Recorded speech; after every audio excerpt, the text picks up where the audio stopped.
Ang pinag-uusapan natin ay problemang kasangkot na po ang kinabukasan ng ating bansa. Sasabihin ba natin interparliamentary courtesy? Nakikinig po ang buong bayan. Tatakpan po ba natin ng dahil sa interparliamentary courtesy? Nakasulat po ba sa bato yun? Absolute po ba yun? Yun po yung aking ikinasasama ng loob eh.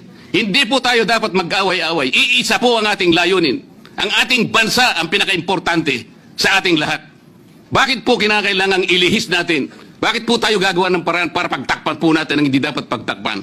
Ginoong Pangulo, ngayon po'y masasabi ko, si Master Sergeant Orly Gutesa, mas matapang kaysa sa mas marami dito sa ating kapulungan. Ay mas credible pa po kaysa sa marami sa atin dito sa kapulungan ito. Sagad ang pagkahipokrito ni Senador Marcoleta, nag-umpisa kay FPRRD ang corruption. Inamin mismo ni FPRRD na matindi at napakaraming ghost projects at mga corruption, at sinundan ni Congressman Pulong Duterte. Inamin mismo ni FPRRD, di niya pinaimbestigahan at di niya kaya. Tapos pagdating ng admin ni PBBM inumpisahan ni VP Sara.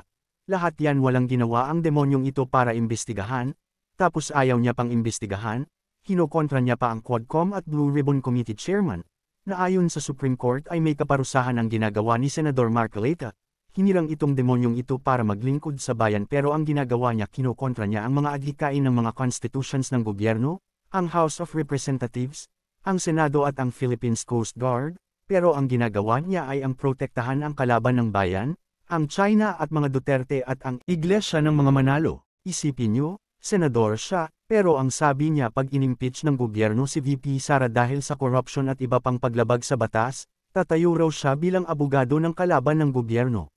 Ngayon patungkol sa interparliamentary courtesy, itong demonyong ito, kinontra nito ang chairman ng Blue Ribbon Committee, na ayon sa Supreme Court labag sa batas ang kontrahin ng chair ng Blue Ribbon Committee. Sabi ni Blue Ribbon Committee Chairman Senador Lacson, ay di niya pwedeng labagin ang traditional na policy, kaya di niya ginagawang imbitahan si Kong Romualdez, lalo na wala namang pinapakitang ebidensya ang mga nag-aakusa. E di ba pambabastos yan sa pinakamataas na leader ng isang institusyon ng gobyerno? Itong demonyong ito, gusto niya labagin din, pero sa panahon ng iniimbestigahan si VP Sara ayaw niyang ipa-attend din sa hearing, ayaw niyang paimbestigahan, umaastang hari ito. At si FPRRD o mga Duterte, mabangit lang ang pangalan sa hearing ay pinuputol niya na ang nagsasalita, matinding sarili niyang courtesy, ang ginagawa niya, nakasulat, ang gumagawa ng mali ay demobyo.